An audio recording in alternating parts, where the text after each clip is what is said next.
Mula sa itaas, tanaw ang isang winasak na larangan ng digmaan. Kalat-kalat ang napakaraming bangkay sa gilid ng batuhan habang may isang taong nakatayo at nakamasid sa nakakatakot na tanawin. Sa gitna ng kaguluhan, tatlong dalubhasang mandirigma ang nagtipon. Naroon si Abbot Hyunjin Chun ng Shaolin Mount Hua Sect, si Leader Zhang Guang, at si Namgang Clan Head Huang. Napansin nilang lubos ng pagod ang kanilang kalaban at naisip nila na iyon na ang pinakamagandang pagkakataon para tuluyan na itong wakasan. Ang kalabang may mahabang maitim na buhok at kumikislap na pulang mga mata ay tumingin sa kanila at malamig na sinabi na sila na lamang ang natitira. Naghandang harapin siya ng tatlong pinuno. Sumigaw si Hyunjin Chun at tinawag ang dalawa upang ihanda ang kanilang sarili sa labanan. Agad namang umatake ng marahas ang pulang mata, ngunit nasalag ni Hyunjin Chun ang unang hampas. Gayunpaman, napaatras siya dahil sa matinding puwersa ng tama. Nagalit si Abbot Hyunjin Chun at tinawag ang kalaban na isang sukdulang demonyo ng langit. Kaagad niyang pinakawalan ang Thousand Buddha Palm Technique. Ngunit mabilis itong naiwasan ng Heavenly Demon na nagsabing siya ang uunahin niyang patayin. Mabilis na nakiusap si Hyunjin Chun sa kanyang mga kasama. Sinabihan silang tigilan ang panunood at tulungan siya agad. Agad namang tumakbo sina Guang at Huang upang sumaklolo habang desperadong nagtatanggol ang kanilang kasama laban sa sunod-sunod na pag-atake ng Heavenly Demon. Sabay nilang pinakawalan ang kani-kanilang mga teknik, ginamit ng isa ang Plum Blossom Flash, habang ginamit naman ng isa ang 10,000 Thunder's Return to One. Sabay silang sumugod na may layuning patayin ang kalaban. Sa kanilang pinagsamang atake, nakapagdulot sila ng matitinding sugat. Muling umatake si Abbot Hyunjin Chun mula sa likuran ng Heavenly Demon. Habang inihahampas ang kanyang teknik, binanggit pa niya na naway magkaroon ng kapayapaan ang kanyang kalaban sa susunod na buhay. Subalit, mabilis itong naiwasan ng Heavenly Demon at agad siyang binal-ika ng isang nakamamatay na tira. Gamit ang kanyang demonic energy, marahas niyang binulot ang gulugod ng Abbot mula sa katawan nito. Bumagsak si Hyunjin Chun bilang isang walang buhay na bangkay, habang ang kanyang mga kasama ay natigilan sa gulat. Sa harap nila, nagwagi ang Heavenly Demon, si Zhong Qian, habang hawak ang ulo ng Abbot at idineklara ang kanyang kamatayan. Ipinahayag din niya na oras na para sa susunod. Tinawag siyang halimaw ng mga natitirang kalaban. Sumugod ang Heavenly Demon sa kanila, ngunit mabilis na umatras si Huang gamit ang kanyang espesyal na teknik. Inutusan niya rin ang kanyang kasama na agad na lumayo. Habang sinusubukan ni Guang na salagin ang atake, sinalakay siya ng Heavenly Demon. Dito tuluyang ipinakita na ang nakakatakot na nilalang na ito ay si Zhong Qian, ang taong lumunod sa Central Plain sa dugo. Ang kanyang kakayahang pandigma ay walang kapantay sa ilalim ng kalangitan. Kaya naman nagtipon ang lahat ng pinakamahuhusay na guro mula sa siyam na dakilang sektang mandirigma. Ngunit kahit nagkaisa, ang alyansa ay halos tuluyang gumuho. Sa isa pang tagpo ng labanan, kinutya ng Heavenly Demon si Guang. Tinanong niya kung napili na ba nito ang sariling libingan, ngunit agad niyang nilinaw na ang tinutukoy niya ay ang libingan ng kanyang kalaban, hindi ang sa kanya. Sa tindi ng sagupaan, pinakawalan ni Guang ang kanyang teknik na tinatawag na Rain of 10,000 Flowers. Sa kabila ng matinding sitwasyon, ipinakita ang Heavenly Demon na mahigpit na nakahawak sa kanyang espada. Sa loob-loob niya, paulit-ulit niyang sinasabi na hindi pa ito katapusan. Isang saglit na alaala ng isang mapayapang sandali sa ilalim ng punong-puno ng bulaklak ang sumagi sa kanyang isipan. Pinatunayan niya sa sarili na hindi siya maaaring mamatay ngayon. Kaya naman, kanyang tinawag ang ikalimang anyo ng Demonic Spirit Sword at pinakawalan ang nakamamatay na atake na kilala bilang Black Demon Dragon Strike. Tinamaan ng nakamamatay na atake si Guang. Sa huling sigaw ng kanyang buhay, siya ay bumagsak na wala ng pag-asa. Sa sandaling iyon, biglang umatake si Huang mula sa likuran gamit ang kanyang teknik na tinatawag na Transcendent Supremacy. Pinalibutan nito ang Heavenly Demon ng sunod-sunod na matutulis at malalakas na tira. Umami ng Heavenly Demon na masakit ang atake, tinawag pa si Huang na isang daga, ngunit agad din niya itong kinutya na ang lahat ng iyon ay parang kilati lamang. Nabigla si Huang, at mabilis na bumawi ang Heavenly Demon gamit ang isang mabagsik na kontra-atake. Naputol ang mga daliri ni Huang at nasugatan ang kanyang mukha, dahilan upang siya ay mapasigaw sa matinding sakit. Sa kanyang huling sandali, naglabas si Huang ng matinding galit laban kay Zhong Qian. Isinumpa niya ito at tinawag na aso ng demonic cult. Pinili niyang gamitin ang kanyang bilis, gumalaw siya ng mabilis mula sa iba't ibang posisyon upang lituhin ang Heavenly Demon. Sa huling desperadong pagsugod, lumitaw siya sa likuran ng kalaban at buong lakas na sumigaw, ipinahayag na dapat nang mamatay ang Heavenly Demon. Sinabi niya na doon na matatapos ang isinumpang buhay nito, kasabay ng pagtusok niya ng espada sa likod ng kalaban. Sa mismong sandaling iyon, isang malinaw na pangitain ang sumagi sa isip ni Zhong Qian, isang babae at dalawang batang may dalang mga parol. Mahina niyang winika na malinaw na sa kanya ang lahat at panahon na para tapusin ito. Mabilis siyang sumigaw, inulit ang kanyang sinabi, at idineklara ng malakas na dumating na ang katapusan at ang walang hanggang alitan ay magwawakas na. Itinarak ng Heavenly Demon ang kanyang espada sa sariling dibdib. Tumagos ang espada sa kanyang katawan at lumusot patungo sa dibdib ni Huang. Bagamat tinuhag ni Huang ang kanyang puso, nanatiling nakatayo ang Heavenly Demon. Pagharap niya, mabilis niyang pugutan ng ulo si Huang. Sa huling iglap, nagtaka si Huang nang may matinding takot kung paano nananatiling buhay ang kanyang kalaban matapos ang ganoong nakamamatay na sugat. Doon niya napagtanto na tunay ngang nalampasan ni Zhong Qian ang mga hangganan ng pagiging tao. Sa kanyang huling hininga, tuluyan siyang bumigay. Mahinang bamulong si Huang ng isang nakakatakot na katotohanan, na ang kaharap nila ay hindi lamang isang demonyo, kundi ang tinaguriang Divine Demon. At doon na rin nagtapos ang buhay ni Namgang Huang. Matapos niyang wasakin ang siyam na dakilang sektang mandirigma gamit ang sariling mga kamay, bumagsak ang Heavenly Demon na si Zhong Qian, halos wala ng buhay sa gitna ng winasak na larangan ng digmaan. Sa huling hininga niya, mahinang binigkas ang mga pangalan ni na Yunhua, Sok, at Yangga, at tinanong ang sarili kung sapat na ba ang ganting kanyang nakamtan. Habang unti-unting humihiwalay ang kanyang diwa, bumalik siya sa nakaraan at naalala ang simula ng kanyang paglalakbay. Muling sumagi sa kanya ang isang labanan kung saan mahusay niyang nilabanan ang mga kalaban. Tinawag nila siyang arroganteng walang hiya at kinuwestiyon ang pinagmumulan ng kanyang kumpiyansa. Doon niya muling nasal-ayan ang mukha ng kanyang batang guro at napagtanto na iyon ang simula ng kanyang landas. Bago pa man iyon, ang kanyang buhay ay puro maliliit na labanan para lamang mabuhay, walang tigil na paglalagalag na ang tanging kasama ay ang kanyang espada.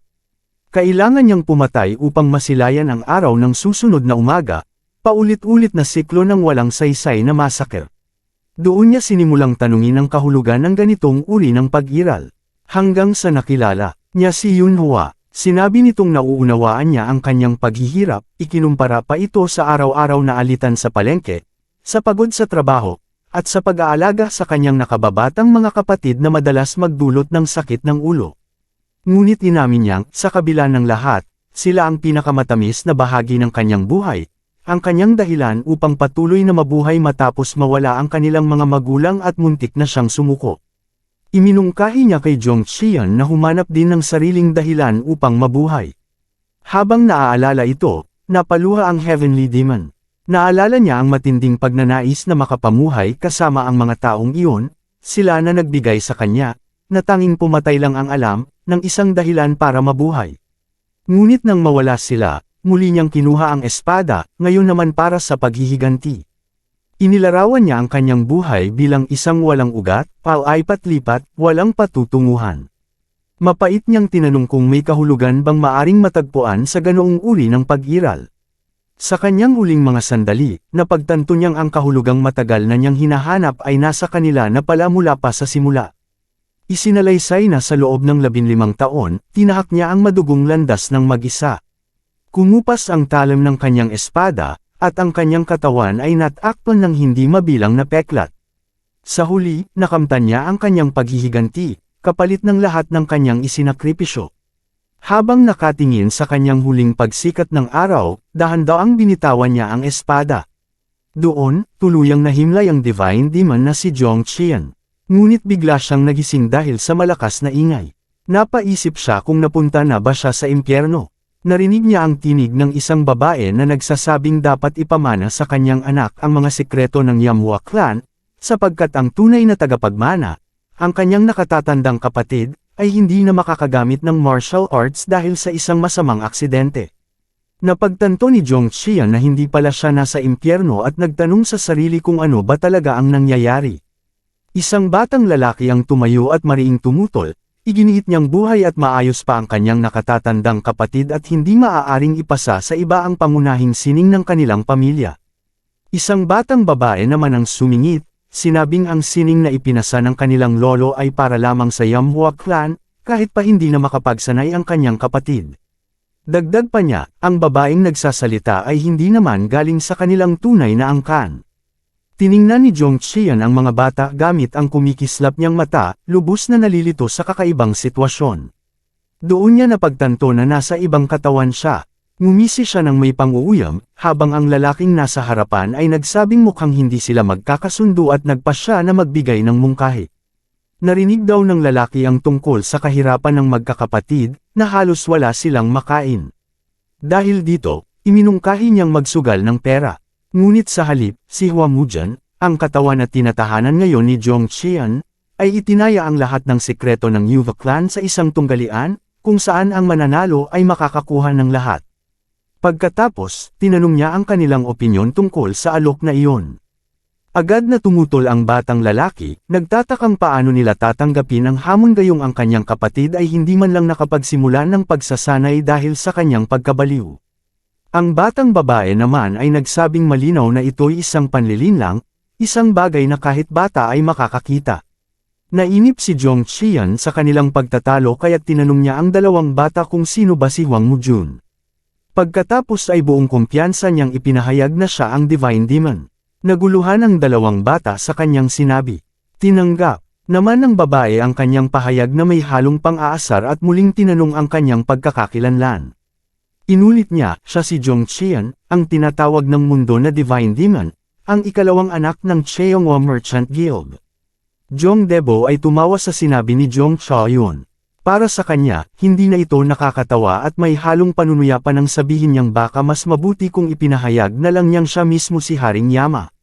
Samantala, napansin ng dalawang bata na lalo pang lumalala ang kondisyon ng kanilang kapatid. May isang babae ang lumapit at ipinaliwanag na ang sinasabi nilang pagkabaliw ay isang uri ng sakit sa pag-iisip na may kasamang sigaw at biglaang pagsabog ng galit, na unti-unting lumalala. Si Bu Choyun, pinuno ng Cheonghua Merchant Guild, ay nagsabi na nakatakda na ang kapalaran ng Yamhua clan. Dahil nasa ganitong kalagayan ang panganay na anak, sinabi niya sa mga bata na sinasabi lamang niya ito dahil sa kanilang dugong magkaugnay at na hindi rin naman ito magiging masama para sa kanila. Idineklara ni Bu Choyun na wala nang dapat pang pag-usapan. Itinuring niya ang kanilang pananahimik bilang pagsang-ayon sa laban. Itinakda niya ang duelo sa ikalimang araw ng susunod na buwan sa Flying Shadow Pavilion. Pagkatapos, kinumpirma ni Jong Debo na iyon ay isang pangakong pandigma at binalaan si Jong Chaoyun, na tinatawag na Divine Demon, tungkol sa mabigat na kaparusahan kapag sinira ang kasunduang iyon. Pagkaalis nila, nagtanong ang batang babae sa takot kung ano ang gagawin nila. Ipinaalala niya sa kanyang kuya na hindi pa ito kailanman nakahawak ng espada ng maayos. Narinig siya ni Jong Chaoyun at nagtanong kung siya nga ba ang tinutukoy nito. Natawa siya ng malakas sa ideya na hindi pa siya nakakapagsanay ng espada. Sinubukan niyang biglain ang pag-ipon ng kanyang panloob na lakas ngunit nanlaki ang kanyang mga mata ng matuklasang wala itong kahit ano. Lalong lumala ang kanyang takot nang mapagtanto niyang napakahina ng bagong katawan na ito, may marurupok na kalamnan at butong ni hindi kayang magbuhat ng espada. Habang nasa pagtanggi siya sa sitwasyon, napasigaw ang batang babae at pinilit siyang tumigil. Lumapit ito at nakiusap na magising siya sa katinuan kahit pa nasa estado siya ng pagkabaliw, dahil wala namang matinong tao na tatayo lang habang hawak ang bagay na iyon. Tinawag siya ng kanyang kuya na Hanggal at inutusan siyang humingi ng tawad kaagad dahil sa pang-iinsulto sa nakatatandang kapatid. Ngunit umiling ang bata, tumangging umiyak, at sa halip ay nagsisigaw habang tumatakbo palayo na namatay ang kanilang mga magulang dahil sa kanya. Pinanood ni Jong Chaoyun ang batang babae habang tumatakbo palayo. Sinabi naman ng batang lalaki na madalas lang umasta ng ganoon ang kanyang kapatid at hiniling na unawain ito. Pagkatapos, nagpaalam din siya at umalis. Naiwan mag-isa, nagtaka si Jong Qian sa pakikitungo ng mga bata sa kanya na para bang isa siyang baliw. Para sa kanya, kakaiba at nakakalito ang buong sitwasyon. Malinaw pa rin niyang naaalala kung paano niya pinugutan ng ulo ang pinuno ng Namgang clan at ramdam pa rin niya ang hirap sa paghinga ng tumagos sa kanyang puso ang espada. Natapos na niya ang paghihiganti para kay Yunhua at sa mga kapatid nito, at dapat sana'y matahimik na siyang pumikit magpakailanman. Ngunit ngayon, bigla na lamang siyang nagising sa ibang katawan. Nagtaka siya kung paano nangyari ang ganitong kababalaghan. Habang litong-lito, naisip niyang paano nga ba siya nabuhay muli sa katawan na ito. Naisip din niya kung sino ang dalawang bata na kahawig ni Sok at Yanga, ngunit agad niyang itinaboy ang ideya na siya'y isang baliw, tinawag pa niya itong walang kwentang kalokohan. Biglang may isang lalaki ang tumakbo papalapit at tinawag siyang Young Master. Pinagalitan siya nito dahil lumabas siya gamit ang mahina at marupok na katawan. Ang lalaki, na nagpakilalang si Masek, ay nagsabi kung gaano siya nag-alala para sa kanya. Nagtanong si Jong Chien kung sino siya, dahil halatang kilalang kilala siya nito. Inisip ni Masek na isa na namang atake ng kanyang pagkabaliw iyon. Ipinaliwanag niya na siya ay isang lingkod ng pamilyang Yamhua. Ipinaalala ni Masek na dahil sa pambihira niyang talino at talento sa martial arts noon, napakaraming sekta ang nagnanais na kunin siyang alagad. Pagkatapos ay sinabi niyang ang tunay niyang pangalan ay Hua Magyong, ang 23 taong gulang na tagapagmana ng Yamhua family, at ito na ang 6,200 at ikalimang beses na ipinapaliwanag niya ito sa kanya. Nag-alinlangan si Jong Chien sa sinabi ni Masek. Inisip niya kung paanong maituturing siyang napakagaling, gayong ang kanyang dantian o panloob na enerhiya ay nasa nakakaawang kalagayan. Nagtaka rin siya kung bakit lahat ay itinuturing siyang baliw. Sandaling nag-atubili si Masek bago ipinaliwanag na nagsimula ang lahat 17 taon na ang nakalipas. Sa isang tagpo noon, nagkaroon ng patas na tunggalian na walang gamit na panloob na enerhiya. 6 na taong gulang pa lang noon si Hua Mujian nang hamanin niya ang 9 na taong gulang na si Chong Dabo. Tinuwanan siya ni Dabo sa kanyang kahilingan pero pumayag din. Ayon kay Masek, hindi niya alam kung sino ang unang nag-request ng hamon. Naglaban ang dalawang bata nang wala ni isang nakatatanda. Sa gitna ng matinding laban, humanga si Hua Mujian sa galing ni Dabo na naibabalanse at nasasalo lahat ng kanyang atake. Naisip niya kung ito na ba ang talento na pinagnanasaan ng mga matuwid na sekta. Ngunit biglang inulit ni Dabo ang mga patakaran ng tunggalian sa nakakaasar na paraan, na ito raw ay patas at walang daya, labanan gamit lamang ang mga kamao. Nalito si Mujian at nagtanong kung bakit niya biglang sinasabi iyon. Biglang tinawag siyang hanggal na bata ni Dabo at ginamit ang kanyang panloob na enerhiya sa pag-atake, dahilan para mapahandusay si Hua Mujian sa lupa. Nagtanong si Mujian sa kanya, na patuloy pa rin niyang tinatawag na kapatid, kung bakit niya ginagamit ang Seven Moon Fist, gayong malinaw na nagkasundo silang huwag gumamit ng panloob na lakas. Ngunit nilibak siya ni Dabo dahil tinatawag pa rin niya itong kapatid sa ganitong sitwasyon. Ipinagmamalaki nitong totoo nga na ang ginamit niya ay ang Seven Moon Fist ng Gangdong Sect, at kilalang malubha ang mga epekto nito. Nagpatuloy sa pagyayabang si Dabo, ikinwento pa na ilang beses na niyang sinubukan ang Seven Moon Fist. Noong nakaraang linggo lamang, tinamaan niya ng ganito ang isa sa mga kasamahan nilang disipulo dahil daw naging mayabang ito, at hanggang ngayon ay halos mamatay na ang biktima. Tapos ay tinanong pa niya si Mujian kung ano na ang pakiramdam nito, bago sunod-sunod na pinagsusuntok gamit ang panloob na lakas. Sa puntong iyon, tuluyan nang naintindihan ni Jong Chien kung bakit siya itinuturing na baliw. Para sa kanya, lohikal nga kung ito ang naging epekto ng Seven Moon Fist.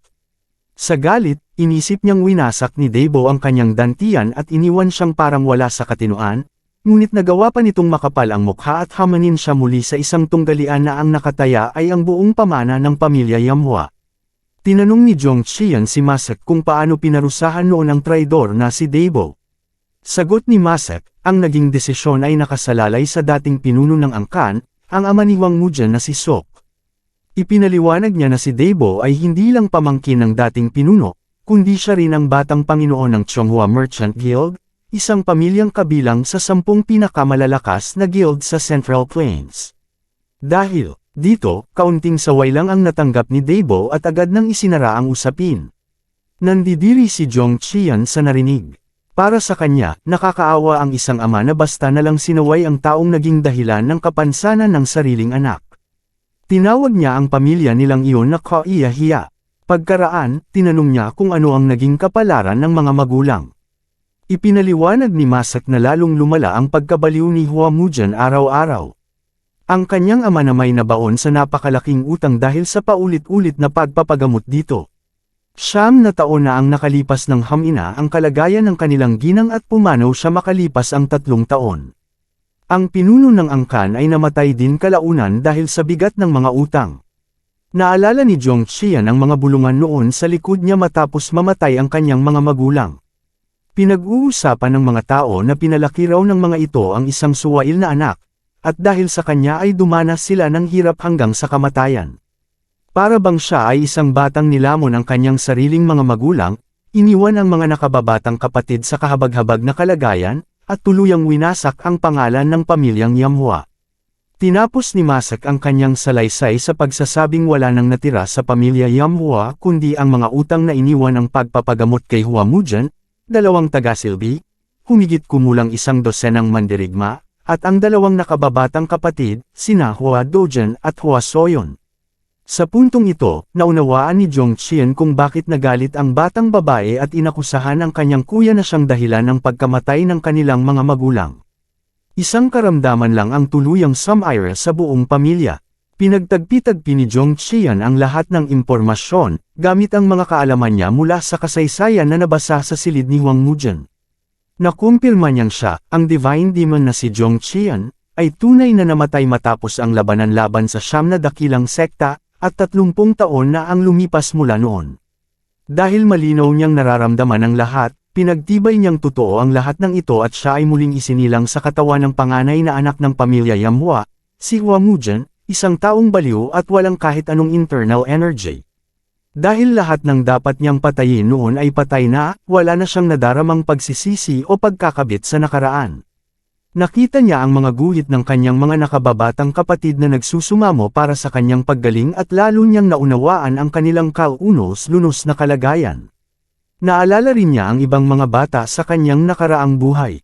Napagpasyahan niyang dahil siya'y mabubuhay ngayon sa katawang ito, tutulungan niya ang 2 bata kahit sa maliit na paraan. Naisip niyang ang pinakamalaking hadlang sa harapan niya ay ang Cheonghua Merchant Guild, silang mismong naging dahilan ng pagkawasak ng katawang ito. Unang layunin niya ang paghahanda para sa nalalapit na tunggalian laban kay Chang Debo. Alam niyang kailangan niyang maabot man lang ang antas ng isang baguhan sa martial arts bago yun dumating. Habang nag-iisip tungkol sa kanyang bagong sitwasyon, napagtanto niyang kailangan niyang magsimula muli mula sa simula. Parang noong unang natututo pa lamang siya ng martial arts, na kahit ang paghinga ay mahirap gawin. Sinimulan niyang subukang tipunin ang enerhiya, iniisip na dahil sa likas na talento ng orihinal na may-ari ng katawan, hindi na niya kailangang dumaan sa proseso ng pagdama ng enerhiya. Ang kailangan lamang ay ipikit ang kanyang mga mata, at sapat na iyon upang ang enerhiya ay unti-unting magtipon sa kanyang katawan. Ngunit bigla na lang siyang nawala ng malay at bumagsak. Agad na tumakbo ang 2 nakatatandang kasapi ng pamilya at si Masak patungo sa kanya, hindi malaman kung ano ang nangyayari. Matapos, suriin ng isa sa mga nakatatanda ang kalagayan ni Zhong Qian, napasigaw ito na patay na raw ang batang Panginoon na si Hua. Ngunit nang muling suriin ang kanyang pulso, nagulat ito na hindi lamang siya buhay, kundi mas malakas pa ang tibok ng kanyang puso kaysa dati. Hindi ito ikinatuwa ng matanda at nagtanong kung bakit biglang bumuti ang kalagayan ng batang Panginoon. Pagmulat ng mata ni Zhong Qian, agad niyang tinanong ang matanda tungkol sa sikreto ng katawang ito. Ipinaliwanag niya na halos hindi niya makayanan ang matinding sakit nang sinubukan niyang buuin ang kanyang internal energy o dantian. Isa sa kanila ang nagsabi na may kakaibang katawan si Huamujan. Minsan daw niyang narinig mula sa isang dakilang monghe ng Shaolin na tinatawag itong pure heavenly martial body. Nabigla si Zhong Qian sa pangalang iyon. Nagpatuloy ang matanda sa pagpapaliwanag, sinabing bihira at pambihira ang ganitong katawan, isang bayani ang katawan na pinili ng langit upang tahakin ang landas ng katwiran. Napatawa ang matanda sa sinabing iyon, ngunit ikinagalit ito ni Zhong Qian. Ipinaliwanag niya ang problema, ang ganitong klase ng katawan ay hindi tugma sa mga demonic arts. Kapag sinubukan ng isang katawang ipinanganak na may dalisay at matuwid na enerhiya na matuto ng demonic arts, dadaan ito sa matinding sakit at maaaring ikamete nito. Nadama ni Jong Qian ang pagkalugmok. Naisip niya ang iba pang uri ng mga divine bodies at nagtanong kung bakit sa dinami-dami ng katawan na ibinibigay ng langit, ito pa ang napunta sa kanya. Alam niyang malaki ang problema niya ngayon dahil 2 buwan na lang at magaganap na ang tunggalian. Maya-maya, tinanong niya ang kanyang lingkod na si Masak kung sino ang 2 matanda. Ipinaliwanag ni Masak na sila ay ang pinuno ng pamilya Yamhua na si Du Bexton at si Elder Ju Huanbong. Naalala ni Jong Qian ang mga ekspresyon ng kanilang mga mukha nang siya ay bumagsak at kung paano nila pinag-usapan ang kanyang kalagayan na lumalala at kailangan na raw paghandaan ang pinakamalala. Dito niya napagtanto ang masamang intensyon ng dalawa at nangakong sa sarili na hindi siya mamamatay. Pagkatapos ng insidente, sinabi ni Masak kay Jong Qian na 3 araw siyang walang malay at nakarete sa higan. Nabigla si Jong Qian sa haba ng kanyang pagkawala ng ulirat at inisip niya na baka tuluyang patayin siya ng isinumpang katawan na ito bago pa man sumapit ang kanyang tunggalian. Sinabihan niya si Masak na manahimik dahil sumasakit ang kanyang ulo sa boses nito. Idinagdag pa niya na kakailanganin niya ng espada para sa tunggalian at inutusan ang lingkod na agad gumawa ng paraan upang makagawa ng mga espada para sa kanya. Naguluhan si Masak at ipinaliwanag na mas dapat nilang alalahanin kung saan sila kukuha ng susunod na pagkain. Kung wala ngang pera para sa pagkain, saan pa sila kukuha ng pera para bumili ng espada? Laking gulat ni Jong Qian nang malaman na wala talagang pera ang kanilang pamilya. Ipinaliwanag ni Masak na kasalukuyan silang nangungutang sa isang hindi karaniwang samahan na tinatawag na Bango's Room. Dahil sa sobrang taas ng interes, nalunod ang kanilang pamilya sa napakalaking utang. Napagtanto ni Jong Qian na tunay ngang bumagsak na ang kanilang angkan at dapat muna niyang ayusin ang problema sa pera. Pagkatapos ay pumasok sa isip niya ang isang ideya. Sa mapagmataas na tono, tinanong niya si Masak, kung baon na rin naman sila sa utang, ano pa ba ang masama kung madagdagan pa ito? Nagulat si Masak sa ideya ng kanyang Panginoon na mangutang pa, ngunit hindi siya pinansin ni Jong Qian. Sa halip, iniutos nito na gumawa siya ng sulat para sa 2 nakatatanda, ipinaalam na siya ay aalis ng sandali. Nang dumating ang sulat, nagalit si Du Bexton dahil aalis na naman si Young Master Hua. Patungong Bango's Room, ngunit si Ju Huanbong ay hindi nag-alala, iniisip na hindi rin siya papansinin at itataboy lamang sa pinto. Gayunpaman, nagpakita ng pag-aalala si Du Bexton, iniisip na ang pagpapasiklab sa Bango's Room ay maaaring mag-udyok sa social faction na kumilos. Samantala, dumating na si Jong Qian kasama si Masak sa punong tanggapan ng Bango's Room, ang pinagtatagwa ng mga nagpapautang. Hinarap nila ang gwardya, at sinabi ni Jong Qian na ipaalam sa kanilang pinuno na narito si Hua Mujian ng angkang Yamhua upang makipagkita. Ngunit si Kang Noho, ang gwardya, ay bastos na tumanggi. Sinabi pa nitong mas mabuting magpunta na lang siya sa sag-alan bago siya magalit. Nanindigan si Jong Qian na gusto niyang makita ang taong namumuno, na ikinagalit ng gwardya. Mabilis namang nakialam si Masak upang pakalmayan ang sitwasyon, idinahilan na may sakit ng kaunti ang kanyang batang Panginoon. Dumating ang isa pang lalaki at nagtanong kung ano ang nangyayari. Ipinaliwanag ng gwardya na ang Hangul na ito ay nais daw makita ang kanilang pinuno. Nang mapansin ni Jong Qian ang bagong dating na lalaki, agad niyang napagtanto na ito ang may hawak ng kapangyarihan sa lugar. Ipinakilala ito bilang si Ma Jiangbo, ang vice-leader ng Bango's Room. Tinanong siya ni Ma Jiangbo kung bakit gusto niyang makita ang kanilang pinuno. Diretsyong sagot ni Jong Qian na naroon siya upang mangutang muli ng pera. Nang marinig iyon, ngumiti si Ma Jiangbo at tinanggap siya bilang isang customer. Sinabi pa nitong hindi na kailangang istorbohin ang leader para sa ganitong bagay at inimbitahan silang pumasok. Sa loob, mariing nakiusap si Masak na umuwi na sila dahil masama ang kutob niya sa lugar na iyon. Tumanggi si Jong Qian at iginiit na naroon na rin sila, kaya dapat ituloy na ang pakay. Ipinahayag ni Masak ang kanyang takot at ikinwento ang narinig niyang balita tungkol sa isa sa mga tagapagpatupad ng Bango's Room. Ayon sa kanya, sa isang iglap lamang ay pinatay nito ang isang palaboy sa pamamagitan ng pagsaksak at paghati sa dibdib nito. Idinagdag pa niyang kilala ang tagapagpatupad na iyon bilang bihasa sa Black Hand Annihilation Technique. Ngunit malamig lamang na tumugon si Jong Qian at tinanong ng walang interes, at ano naman ngayon? Sa loob, sinabi ni Majangbo na huli na para umatras pa. Ipinag-utos niya sa kanyang mga tauhan na simulan na ang kanilang plano. Natauhan si Huamujan at napagtanto niyang iyon na pala talaga ang pagkana nila mula sa simula. Ipinaliwanag ni Majangbo na hindi nila maaaring saktan ang panganay na anak ng Angkang Yamhua sa mismong pintuan, sa harap ng mga mata ng publiko. Kinutya pa ni Majangbo si Zhong Qian, sinabing ang pamilya niya ay hindi nga makabayad ng interes, lalo na ng mismong inutang. Idinagdag pa niyang wala siyang balak na hayaan itong ubusin ang kanilang yaman gaya ng ginawa ng kanyang mga magulang. Sa takot, napaluhod si Masek at nagmakaawa. Nakiusap siyang patawarin siya sa pagpunta nila roon at huwag sanang patayin ang kanyang batang Panginoon. Matapos kutsain ni Majangbo ang kanyang mga magulang, malamig na sumagot si Zhong Qian na wala siyang kinikilalang mga magulang. Sandaling natigilan si Huamujan dahil naalala niya ang kanyang nakaraan bilang si Zhong Qian, ngunit agad niya itong itinaboy sa isipan at inutusan ang kanyang mga tauhan na simulan na ang laban. Sinabi pa niya kay Majangbo na ipasunod nito sa mga tao niya ang pagdisiplina sa kanya. Lumapit si Kang Noho habang tinatawag si Zhong Qian na arroganting bata at nagbanta na bubugbugin siya. Ngunit bago pa man siya makalapit, bigla siyang napasigaw sa sakit. Mabilis na kumilos si Zhong Qian, niyakap gamit ang kanyang mga braso at binti ang mga kamay ni Kang Noho at buong lakas na piniga. Umalangaw-ngaw ang sigaw ni Kang Noho nang baliin ni Zhong Qian ang kanyang braso.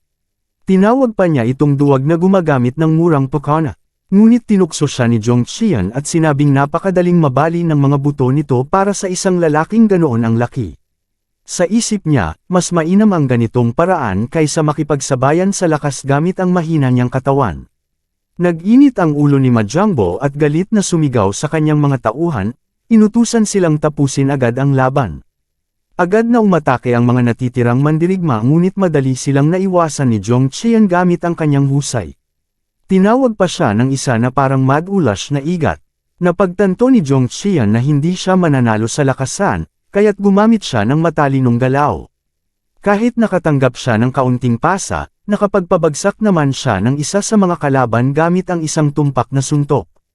Pagkatapos ay mabilis niyang iniwasan ang isa pang pag-atake at sinipa ito ng malakas, dahilan upang tumilapon ito at bumagsak sa ibabaw ng isa pang mandirigma. Sa gilid, nag-aalala si Masek at nagtanong kung ayos lang ba ang kanyang batang Panginoon.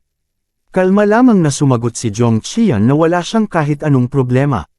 Namangha si Masek at napatanong kung saan natutunan ng kanyang amo ang ganoong uri ng martial arts. Mababang tinanggap ni Zhong Qian ang papuri at sinabing hindi iyon martial arts, kundi mga bagay lang na natutunan ng kanyang katawan habang nabubuhay sa hirap sa lansangan. Naguluhan si Masek sa ideya na ang kanyang amo ay minsang namuhay sa kalsada, ngunit umamin siyang kahanga-hanga talaga ang galing nito. Nagpasya si Majangbo na siya na mismo ang kikilos at agad nagpakawala ng makapangyarihang atake na may kulay lila ang enerhiya, hinamon si Zhong Qian kung kaya rin niyang iwasan iyon. Mabilis na nagkailag si Zhong Qian at napansin niyang may bakal na nakahalo sa atakeng iyon. Tinawag ni Majangbo ang kanyang mga tauhan na mga walang silbi at pinaalis ang mga ito, siya na raw ang tatapos. Humarap si Huamujan kay Majangbo at muling inulit ang kanyang kahilingan na makausap ang kanilang pinuno, tinanong kung ganoon ba talaga kahirap. Ngunit malamig na sagot ni Majangbo, hindi siya basta-basta mapapaharap sa kanilang lider at pinaalis siya. Kasabay nito, umatake si Majangbo gamit ang kanyang malaking espada. Laking gulat ni Majangbo nang harangin iyon ni Zhong Qian gamit lamang ang isang pares ng sipit, na dinala niya bilang pamalit sa espada. Ipinaliwanag ni Zhong Qian na wala siyang sandata kaya ito ang kanyang ginamit at dagdag pa niya, napakakapit din ng gamit na ito. Habang patuloy ang labanan, nakahanap ng pagkakataon si Majangbo upang umatake, ngunit hindi lamang na-block ni Zhong Qian ang espada gamit ang sipit, nagamit pa niya ang sandali upang sumulong at makabigwas. Galit na tinawag siya ni Majangbo na isang pesteng daga dahil patuloy itong nakakaiwas, ngunit binalaan siya ni Zhong Qian na kung maliitin niya ang sipit, siguradong dadyugo ang kanyang bibig. Sa isang mabilis na galaw, inatake siya ni Zhong Qian at napasigaw sa sakit si Majangbo. Hindi makapaniwala ang huli kung paanong isang baliw na walang internal energy ay biglang nagkaroon ng ganitong antas ng kasanayan. Nagduda siya kung ito pa nga ba ang Huamujan na kanyang kilala. Ibinigay ni Jong Qian ang huling hampas at ipinaliwanag na narinig niyang nalulubog sa utang ang kanyang pamilya kaya naisip niyang makita kung anong klaseng tao ang kanilang pinagkakautangan. Hawak na niya ngayon si Ma Jiangbo at nilibak ito, sinabing nakakagulat na nakakasingil pa ito ng pera sa kabila ng napakahina nitong kakayahan. Nag-init ang ulo ni Ma Jiangbo at nagpasya siyang ipakita ang tunay na lasa ng martial arts na tinatawag umano ni Jong Qian na biro. Ipinahayag niya na tapos na ang oras ng paglalaro. Nagulat si Jong Qian at nagtanong kung kailan niya ba iyon nil-8. Gamit ni Ma Jiangbo ang kanyang lihim na teknik, ang Black Hand Annihilation Art of the Twin Celestial Moon Massacre. Ngunit malamig na sagot ni Jong Qian na hindi siya ang naglalaro kundi sila. Sa isang iglap, madali niyang nailegan ang atake, ikinagulat ni Ma Jiangbo na nagtanong kung bakit niya itinago ang ganitong antas ng kapangyarihan sa lahat ng oras na ito. Nang tuluyang talunin ni Jong Qian si Ma Jiangbo, nagbabala ang huli na hindi niya nauunawaan ang magiging bunga ng kanyang ginawa. Ngunit hindi siya pinansin ni Jong Qian, sinabing hindi siya pumunta roon para makinig sa banta at kung sasabihin ni Ma Jiangbo ang gusto niyang marinig, mas tatagal pa ang buhay nito. Muli niyang inulit ng mahinahon ang unang kahilingan, kung maaari ba siyang makahiram ng pera. Samantala, sa kabilang eksena, makikitang tila natutuwa si Hua Mujian sa nangyayari at nagsabing matagal na siyang hindi nakaranas ng ganitong saya. Samantala, nakatali naman ang mga tauhan ni Ma Jiangbo habang pinipigilan ni Masek si Jong Qian na uminom ng isang bagay, nagbabala itong delikado iyon para sa kanyang kalusugan. Nagsimula nang magtanong si Jong Qian kay Ma Jiangbo kung bakit ang mga kagaya nito, na kumikapit sa bawat barya, ay susuporta pa sa Yamhua clan nang walang kahit anong collateral. Idiniin pa niya na siguradong may bahid ng katiwalian sa likod nito. Mariing itinanggi ni Ma Jiangbo ang paratang, ngunit pinagtawanan lang siya ni Jong Qian at sinabing dinig na dinig niya ang pag-iisip nito. Pagkatapos, kinuha ni Jong Qian ang isang set ng dice at tinakot siya. Sinabi niya na kung lalamunan ni Ma Jiangbo ang 30 piraso nito, hinding-hindi na siya makakapagsalita kahit gustuhin pa niya. Inamin ni Ma Jiangbo na ang Chunhua Merchant Guild ang nasa likod ng lahat ng nangyari. Hindi nagulat si Jong Qian at tinawag silang mga daga. Tinanong niya ang kalikasan ng kasunduan na kanilang ginawa. Nang nag-atubili si Ma Jiangbo, sinabi ni Jong Qian na hindi siya monghe o mandirigmang nakatali sa dangal, at dapat tapat siya sa kanyang mga tauhan, hindi sa guild, dahil wala silang pakialam kahit siya'y hiwain o masunog ang buong lugar. Nabigo si Ma Jiangbo at ibinunyag ang isang lihim na kontrata kung saan inutusan sila ng Chunhua Guild na pautangin ang Yamhua clan ng kahit anong halaga sa pinakamataas na interes, na may layuning palubugin sila sa utang na hindi kayang bayaran. Bilang kapalit, nang bumagsak ang clan, makakakuha sila ng lupa at malaking gantimpala. Napagtanto ni Jong Qian na ang lupa ng clan ang nakatagong collateral. Tinanong niya ang halaga ng 300 niyang nahiniram ngayon pagkatapos ng isang taon, at sinabi ni Ma Jiangbo na aabot ito sa humigit kumulang 5,000 niyang ayon sa kontrata. Tumawa si Jong Qian, tinawag silang mga hanggal, at sinimula ng mga papeles. Sa huli, tinanong niya kung sino ang mga nag-back up sa Bango's room, at ibinunyag ni Ma Jiangbo na ito ay ang Social Faction, isang grupo sa loob ng Unorthodox Alliance na kilala bilang Sima-Qian. Pinag-isipan ni Jong Qian ang pangalang Sima-Qian, tinawag silang maruruming tao. Nang nagulat si Masok sa kaalaman niya tungkol sa Sima-Qian, pinaalis ni Jong Qian ang tanong at sinabi na sayang lang ang oras sa paliwanag. Sa halip, nagtanong siya ng mainip kung bakit huli na ang taong may dalang pera. Pagkaraan ng ilang sandali, dinala ang isang kahon na puno ng pera, at ipinakita ng lalaki ang 300 niyang. Sinuri ni Jong Qian ang mga ginto at kinumpirma na sapat na ang halagang iyon. Sinabi niya kay Masok na kunin ang pera at tumahimik upang makaalis na sila.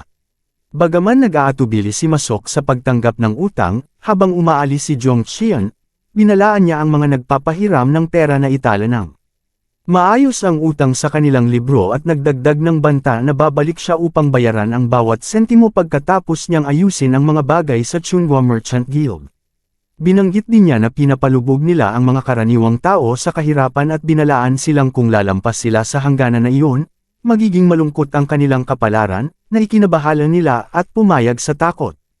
Habang umaalis, mumura si Ma Jiangbo, tinawag siyang baliw na batang may-ari at nagbanta na makikita nila kung sino ang unang babagsak. Pagbalik sa clan, napansin ni Dubek ang dugo, at sinagot siya ni Jong Chian na hindi iyon kanya. Nabigla si Dubek sa nangyari sa Bango's room, at kalmado namang sinabi ni Jong Chian na nanghiram lang siya ng pera, wala nang iba. Ipinaliwanag niya na kailangan ng mga mandirigma ng clan ng masustansyang pagkain at hindi nila kayang mawalan ng kahit isa pa. Tinanong ng nakatatandang si Ju Huanbong kung ninakaw ba niya ang pera, dahil hindi naman ipapahiram ng Bango's room, ngunit tiniyak ni Jong Chian na naitala sa libro ang utang. Iniutos niya kay Elder Ju Huanbong na ang kailangan lamang niyang alalahanin ay pakainin at damitin ang kanyang mga kapatid. Pinanood ng dalawang elder si Jong Chian habang umaalis, nagtataka kung totoo ba ang ganitong kabaliwan sa mundo. Pagkatapos, tumayo si Jong Chian sa harap ng altar ng kanyang mga magulang at sinabi na wala siyang tunay na magulang, kaya hindi niya alam ang tamang salita upang aliwin sila. Ngunit tiniyak niya sa kanila na ang karamihan ng problema sa pera ay naayos na at simula ngayon siya na ang bahala sa kanyang mga kapatid at sa lahat ng tao sa bahay. Pinayuhan niya rin sila na makapahinga na ng payapa. Pagkatapos, pinag-usapan niya ang nalalapit niyang duelo kay Chang Daeho, kung saan ipinapusta niya ang lihim na manual ng clan, at pinanggako sa kanyang mga magulang na babul-iin niya ang leeg ng kalaban para sa kanila. Sa isang tagpo, nagreklamo ang mga mandirigma ng clan sa pagod matapos utusan na magdala ng napakabigat na mga kahon. Dumating si Jong Chian at ipinakita ang laman ng mga kahon, mga napakabigat na espada pang ensayo na may bigat na 30, 48, at 66 na kilo, at tiniyak na kumpleto ang lahat. Tinanong siya ni Masok kung bakit niya inutusan ang ganitong bagay na nahihirapan pang buhatin ng mga mandirigma. Sumagot si Jong Chian na may tanong pampanitikan, ano pa ba ang gamit ng espada kung hindi ito Izwen? At idinagdag niya na magsisimula siya sa pinakamagaan, ang 30 kilogram na espada. Ngunit nang subukan niyang buhatin ito, nahirapan siya ng sobra, halos hindi ito gumalaw. Nagulat si Masok sa pagtatangkang Izwe ni Jong Chian ang sobrang bigat na bagay. Naiinis si Jong Chian sa sarili, iniisip na inaasahan niya ang ganitong sitwasyon, ngunit hindi niya man lang maibuhat ang 30 kilo at nanumpa sa sariling katawan. Patuloy na sinubukan ni Jong Chian na buhatin ang mabigat na espada, tinitiyak sa sarili na hindi siya pwedeng sumuko. Sa labis na pagsisikap gamit ang dalawang kamay, halos na ibuhat niya ito mula sa lupa, hingal sa pagod. Pagkatapos ay iniutos niya kay Masok na tigilan ang pagtitig at gawin ang utos, na magdagdag ng karne sa kanilang pagkain mula ngayon. Habang lumilipas ang panahon, natuklasan nila na 15 araw na lamang ang natitira bago ang duelo. Napagtanto ni Jong Chian na ang kanyang katawan ngayon ay may ortodoksong langit na konstitusyon, nakabaligtaran ng mga demonic arts na itinuro sa kanya ng kanyang master. Dahil dito, nakita niya na iisang landas lamang ang natitira sa kanya, ang pagmaster ng mga anyo ng 9 Swords of Solitude, isang teknik na minana niya mula sa malapit na kapatid ng kanyang master. Tiningnan niya ito bilang tanging paraan upang mabuhay. Samantala, umabot ang balita ng nangyari kay Chong Debo, na hindi makapaniwala na napatalsik ni Hua Mujian ang Bang Ochen Gang. Pinagtibay ng kanyang tauhan ang balita, idinagdag na hindi sila makakilos ng 2 linggo. Nagtaka si Dabo kung anong kapangyarihan ang ginamit ni Hua Mujian, lalo na't wala itong internal energy. Ngunit ngumiti siya ng sardoniko, at komentaryo na ang tunay na lahi ay tunay pa rin, at nagpasya siyang maghanda ng regalo para sa batang Master Hua.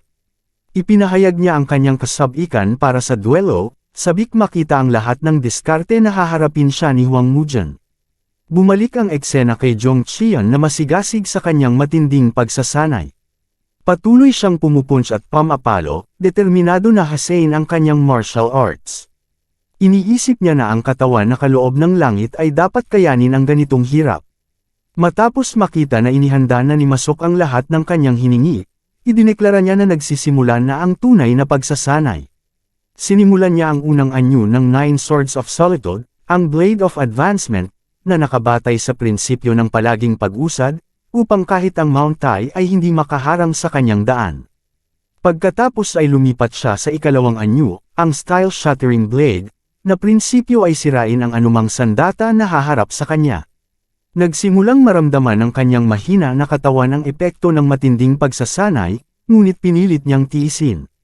Isang bola ang pinapalo niya ng todo, na tumalbog sa paligid ng napakabilis. Sinanay niya ang ikatlong anyo, ang Heaven Slicing Blade, na prinsipyo ay kahit na yumanig ang langit sa pag-atake ng kalaban, hahatiin ito bago pa man maabot ng espada. Habang siya ay hingal at pawisan, nakaramdam siya ng matinding sakit sa likod, ngunit sumigaw siya, hinihingi na magpatuloy sa susunod na anyo, determinado na ipagpatuloy ang kanyang pagsasanay anuman ang mangyari.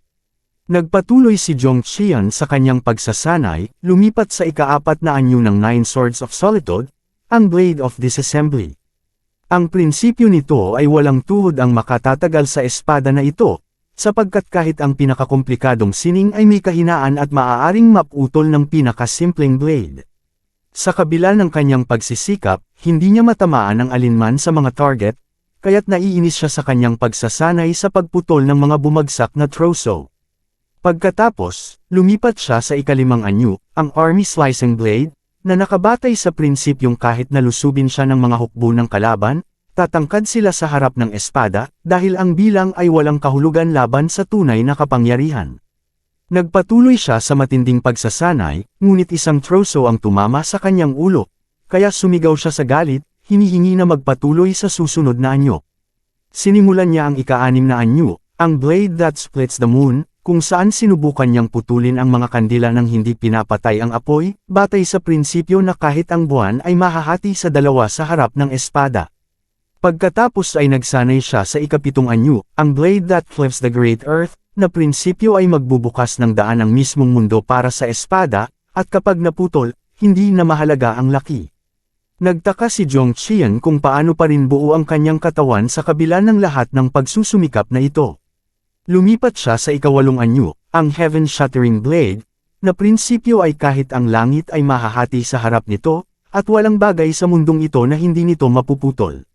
Sa wakas, narating niya ang ika-9 at huling anyo, ang Blade of Final Severance, na may pilosopiyang matapos putulin ang sarili at ang espada, wala nang dahilan para hawakan pa ang espada. Habang nagmumuni-muni sa kanyang pagsasanay, nagtaka si Zhong Qian kung ang ginagawa niya ay simpleng bulag na paggaya lamang.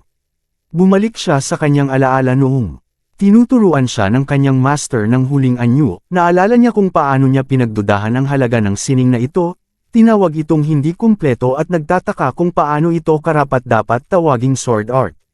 Nalaman niya na ang mga paglalarawan ng anyo ay labis at parang bata, tulad ng pagputol ng mundo, langit, at sarili. Hindi ito itinanggi ng kanyang bagong master, ngunit nagtanong kung dapat bang matapos ang pamana ng kanyang kaibigan sa ganitong paraan at pinilit si Zhong Qian na ipagpatuloy ito. Ipinahayag sa kanya na ang lumikha ng sining na ito ang nag-iisang swordsman na makakatalo sa kanya. Ipinaliwanag ng master na ang lumikha ng sining na ito ay walang internal energy at gumamit lamang ng donggang, isang estilo na itinuturing na mababang antas ng martial art, para palakasin ang katawan sa pamamagitan ng pisikal na galaw. Sinubukan ni Zhong Qian na hamanin ang pangalan ng martial art, ngunit tinapik siya ng master sa noo, at doon naunawaan ng batang Zhong Qian ang aral. Ipinaliwanag pa ng master na kung uulitin ang galaw ng espada ng 1,000 beses, magkakaroon ng pagbabago sa katawan. Kung umabot ng 100,000, magkakaroon siya ng espada aura, at kung umabot ng 1,000,000, magiging walang talo siya sa lahat ng lupain. Naalala ni Zhong Qian na tinanong niya noon ang kanyang master kung talagang kaya ng lumikha ng sining na ito na makipantay sa kanya, at sinabi ng master na hindi niya magagarantiya, pero kung maglalaban sila, tiyak may mamamatay sa kanila. Sa kasalukuyan, habang iniisip ni Zhong Qian ang lumikha ng kahangahangang sining na ito, tinawag siya ni Masok ng may pag-aalala at sinubukang gisingin sa pamamagitan ng pagpalo sa mukha. Nang magising siya, ipinahayag ni Masok ang kanyang pag-aalala dahil hindi siya nagigising agad. Nang bumasag na sa pagtawa si Zhong Qian, binalaan niya si Masok na papatayin siya kung palalin pa ang palo. Nagtaka si Zhong Qian kung paano siya nakahimatay matapos lamang ng isang set ng galaw, at naisip niya na malayo pa ang kanyang lalakbayin. Iminungkahi ni Masok na kumain muna siya dahil gabi na. Habang kumakain, nagulat si Zhong Qian nang makita ang baboy na ihinahain, at pinaalalahanan siya ni Masok na siya mismo ang umorder ng karne noong nakaraang araw at sinabi niyang kainin niya ito dahil hindi niya matandaan kung kailan sila huling kumain ng karne. Nagutos si Zhong Qian na ihanda na mula bukas ang baka, Ipinaliwanag niyang mabuti ito para sa pagpapalakas ng kalamnan, na labis na ikinagulat ni Masok. Sinabi ni Jong Chaoyun kay Masok na huwag siyang mag-alala tungkol sa pera at gamitin ang perang hiniram nila, at ipinag-utos niyang kakain siya ng karne sa lahat ng 3 pagkain araw-araw hanggang sa labanan. Tinanong ni Masok ang kanyang batang Panginoon kung gaano nakatagal siyang nag-aaral ng ganitong martial arts, at sumagot si Jong Chaoyun sa pamamagitan ng tanong, nagtatanong kung ito ba ay kakaiba. Inamin ni Jong Chaoyun na kakaiba nga ito, dahil nakakapagtaka kung paano ang isang taong hindi kumikilos tulad ng normal na tao ay biglang nag-umpisa sa pag-aaral ng martial arts. Dagdag ni Masok na kamangha-mangha kung paano niya natalo ang mga miyembro ng Bango's Room gamit lamang ang isang chopstick, at ngayon ay natututo na siya ng isang nakakatakot na sining ng espada. Nagbiro si Jong Chaoyun na hindi siya si Huamujen kundi ang Divine Demon, ngunit pinutol siya ni Masok, sinasabing itigil na ang kalokohan. Ipinahayag ni Masok ang totoong pag-aalala niya, na natatakot siyang baka mawala muli ang alaala ni Jong Chaoyun at maging ibang tao, o baka mawala siya balang araw. Nag-alala siyang tinatanong kung iniisip ba ni Jong Chaoyun na iwan ang Yuva clan. Pinatahimik ni Jong Chaoyun ang takot ni Masok, ipinapangako niyang hindi niya iiwan ang clan, hindi bababa sa bago ito maging pinakamalakas na martial family sa Sichuan. Namangha si Masok sa malaking layunin na ito, kaya sinuntok siya ni Jong Chaoyun sa ulo at sinabing umalis na. Iniisip ni Jong Chaoyun na ang pagtatamo ng layuning ito ay makapagbibigay rin ng kasiyahan sa espiritu ng tunay na Huamujen. Samantala, pinag-uusapan ng dalawang nakatatanda ang nalalapit na labanan sa loob ng 10 araw. Sinabi ni Do Bexton na tiyak na susubukan ni Chong Debo na wakasan ang buhay ng batang Panginoon Hua at kunin ang mana ng Flame Emperor. Iminungkahi ni Zhou Huanbong na tumakas muna sila bago ang labanan, dahil hindi nila pwedeng hayaang masaktan ang natitirang 2 miyembro ng pamilya. Ipinagpatuloy ni Jong Chaoyun ang kanyang masigasig na pagsasanay. Matapos ang araw-araw na pag-ikot ng espada, sa wakas ay nagtagumpay siyang makabuo ng kalamnan sa kanyang mga braso. Ngayon ay kayanan niyang i-swing ang 66 na kilogram na bakal na espada gamit ang isang kamay, ngunit nagtatanong pa rin siya kung bakit hindi pa rin matatag ang kanyang porma sa espada.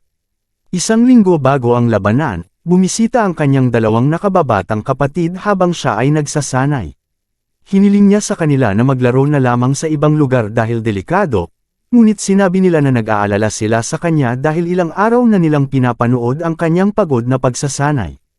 Tinanong siya ng kanyang kapatid na babae, si So-yeon, kung ginagawa niya ito dahil sa sinabi niya noon tungkol sa pagiging sanhi niya sa pagkamatay ng kanilang mga magulang, at inamin niya na sinabi niya iyon dahil sobrang galit siya noon. Nagsabog ng malalim na buntong hininga si Jong Chaoyun habang iniisip na sa tuwing nakikita niya ang 2 bata, naaalala niya ang ibang mga bata mula sa kanyang nakaraang buhay. Matapos niyang tiyakin sa kanyang mga kapatid na maayos siya, ipinahayag ng kanyang nakababatang kapatid na si Dojen ang labis na paghanga sa kanyang fighting stance at sinubukang gayahin ito. Samantala, inayos naman ng kanyang kapatid na babae na si So-yeon ang kanyang anyo, sinasabi na mas nakaunat ang mga braso ng kanilang kuya. Pinanood ni Jong Chaoyun sila ng may ngiti, hinahangaan ang kanilang kakatean habang ginagaya siya. Ang eksenang ito ang nagpaalala sa kanya ng isang lumang alaala noong siya'y nagsasanay kasama ang kanyang master sa nakaraang buhay. Naalala niya kung paano siya ginabayan ng kanyang master sa tamang at mahalagang teknik sa paghinga para sa Dogekgo sword style, mahaba ang exhale sa pagswing ng espada, pagkatapos ay hawak at hindi nagmamadali, at sa wakas, isang mabagal at maikling inhale kapag bumabalik sa ready stance. Sa wakas, naunawaan ni Jong Chaoyun na ang pinakamahalagang bahagi ng Dogekgo sword ay hindi ang kislap ng talam, kundi ang teknik sa paghinga ng disipulo na nagbibigay buhay dito. Napagtanto niya sa kasalukuyan na nakalimutan niya ang mga mahalagang payo ng kanyang master. Muling tiniyak niya sa kanyang mga kapatid na mananalo siya sa labanan kahit ano pa man ang mangyari, at hiniling sa kanila na bumalik na sa kanilang silid. Pagkatapos nilang umalis, nag-alala ang dalawa at nagtatanong kung maayos lang ba ang lahat. Bumalik si Jong Chaoyun sa kanyang pagsasanay at sa pagkakataong ito, isinabuhay niya ang teknik sa paghinga na naalala niya, mahaba ang exhale, hawak at hindi nagmamadali, at maikling inhale habang pinapractice ang ikalimang anyo, ang slaughter form. Pinagtutok niya ang buong internal energy na naipon sa katawan para mailabas sa isang malakas na strike, at nagawa niya ito ng perpekto. Nalaman niya na ang Donggang, o moving meditation, ay isang uri ng qigong na nakabase sa pagpapalakas ng internal energy sa pamamagitan ng galaw. Hindi tulad ng ibang paraan, ito ay itinuturing na low-level martial art dahil hindi ito gaanong nakakatulong sa pagpapalawak ng energy pathways. Gayunpaman, hindi ito kasing hirap ng inisip niya dahil nakasalalay lang ito sa tamang at matatag na paghinga. Napagtanto ni Jong Chao-yun na, hindi tulad noong una, kung kailan mahirap ang sword training, ang pagsabay ng paghinga sa mga galaw ng espada ay unti-unting nagpatatag sa kanyang katawan. Matapos ulitin ang pagsasanay ng maraming beses, ang kalat-kalat na enerhiya sa kanyang katawan, na naipon sa loob ng maraming taon, ay unti-unting nagsimulang magsiksik at mag-focus. Tinanong ni Ju Huanbong si Masok kung nagpapatuloy pa ba si Jong Chao-yun sa kanyang pagsasanay. Ikinwento ni Masok ang kamanghamanghang pagbabago, na dati ay palaging bumabagsak ang kanyang young master, ngunit ngayon ay wala ng kahinaan at tila ibang tao na. Iniuugnay ni Masok ang pagbabago sa immortal chi treatment na natanggap ni Jong Chao-yun dati. Ngunit naisip ni Ju Huanbong sa sarili niya na imposible ito, dahil walang treatment na makakapagbigay ng ganitong mabilis na pagbangon. Hiniling niya kay Masok na ipaalam agad sa kanya kung may mangyaring kagyat, at pumayag si Masok bago siya mabilis na umalis. Habang nagdadala si Masok ng pagkain para sa kanyang young master, napahinto siya sa gulat nang makita ang training ground na ganap na wasak. Sa gitna nito, nakatayo si Jong Chao-yun na may matinding aura. Nang makita ni Masok ang pagkawasak ng lugar, namangha siya at nagtanong kung ano ang nangyari. Nagreklamo si Jong Chao-yun na masyado nang maliit ang lugar para ipagpatuloy ang kanyang pagsasanay at inanunsyo na simula ngayon ay gagamit siya ng Grand Training Hall. Pagdating niya sa Grand Training Hall, kung saan nagte-training ang mga warriors ng pamilya, napansin niya ang presensya ng mga bisita. Tahimik na humakbang si Masok at ipinaalam sa mga warriors na gagamitin ng young master ang hall, na ikinagulat ng mga ito. Direktang kinausap ni Jong Chao-yun ang mga warriors at ipinaliwanag na kailangan niyang mag-ensayo ng mag-isa at nangangailangan ng malaking espasyo, kaya inuutusan niya silang gumamit ng ibang training ground malapit sa kanila. Isa sa mga warriors ang nang-asar, tinatawag siyang kalahating bangkay at nagtanong kung ano ang kalokohan niyang sinasabi.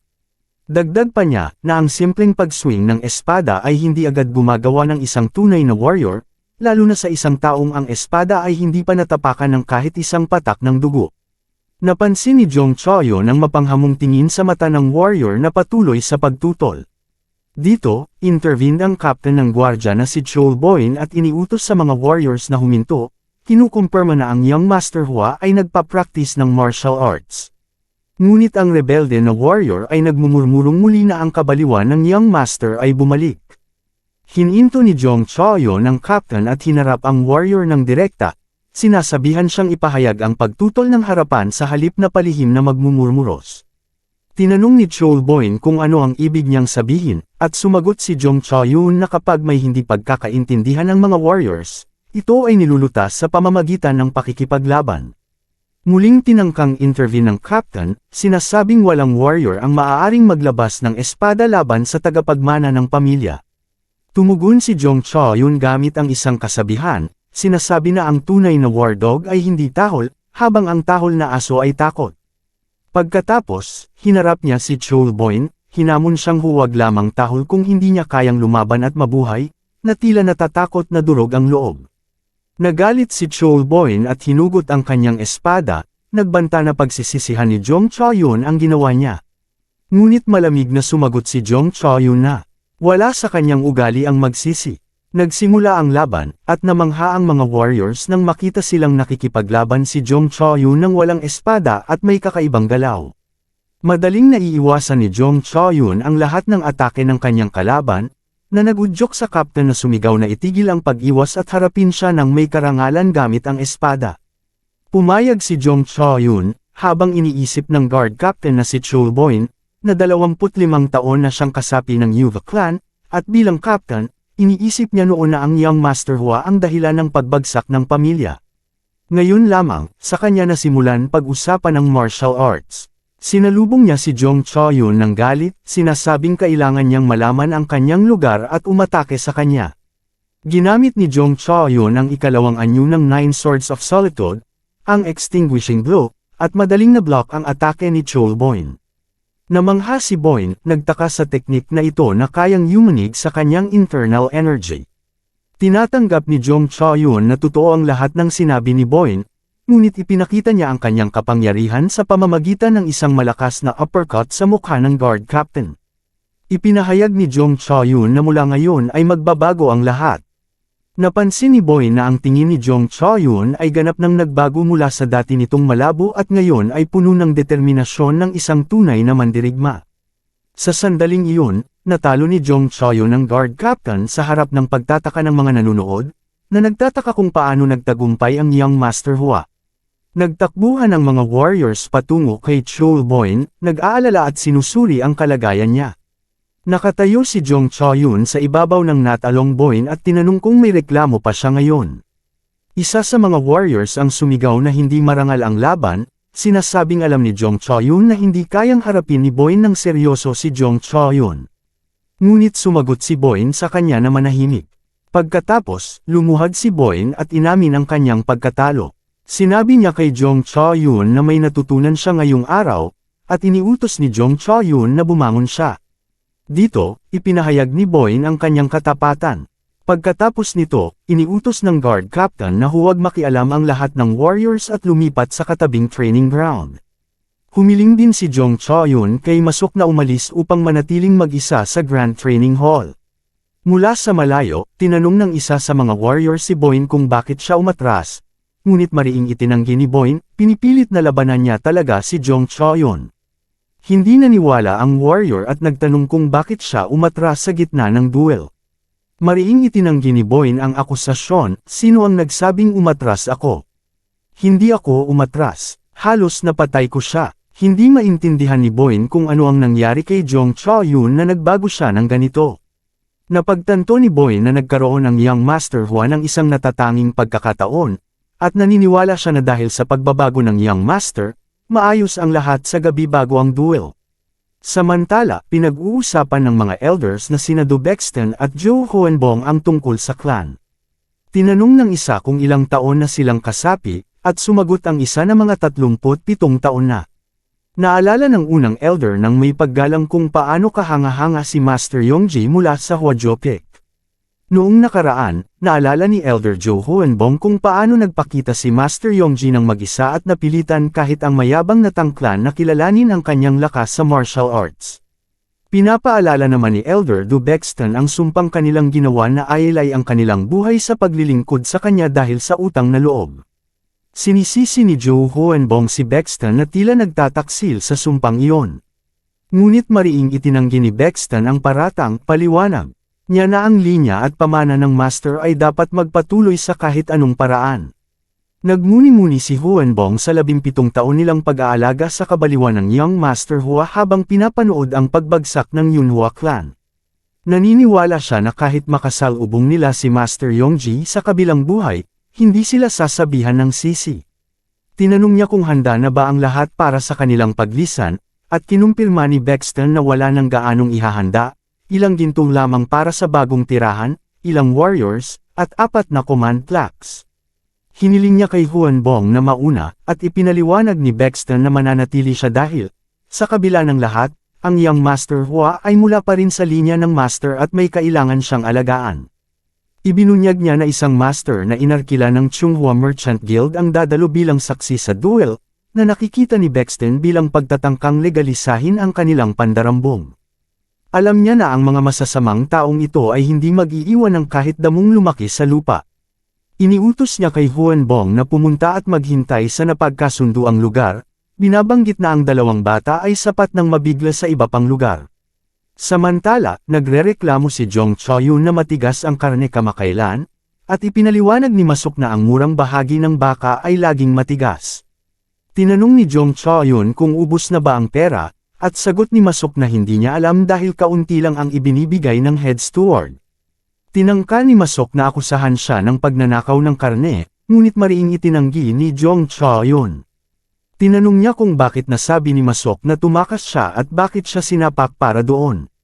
Habang naghahanda para sa duel, tinanong ni Jong Chao-yun si Masok tungkol sa kanyang itsura. Tapat na sagot ni Masok, mas maganda daw siya nung nakabalot pa sa benda. Hindi pinansin ni Jong Chao-yun ang komento at nagpa siya na oras na para umalis. Nang magsimulang kumilos, lumitaw si Du Bexton at tinanong kung talagang pupunta siya. Sagot ni Jong Chao-yun na may bahid sarkasmo, tinanong kung nandito rin ba siya para imungkahi na tumakas. Itinanggi ni Du Bexton, kaya sinabi ni Jong Chao-yun na maghintay na lang doon dahil dudugtungan niya ang mga magnanakaw at babalik kaagad. Ipinilit ni Du Bexton na sumama, ngunit naiinis si Jong Chao-yun at nagreklamo sa sobrang pag-aalala ng matatanda. Matapang niyang idineklara na dudurog niya ang mga ito at iniutos na umalis na sila.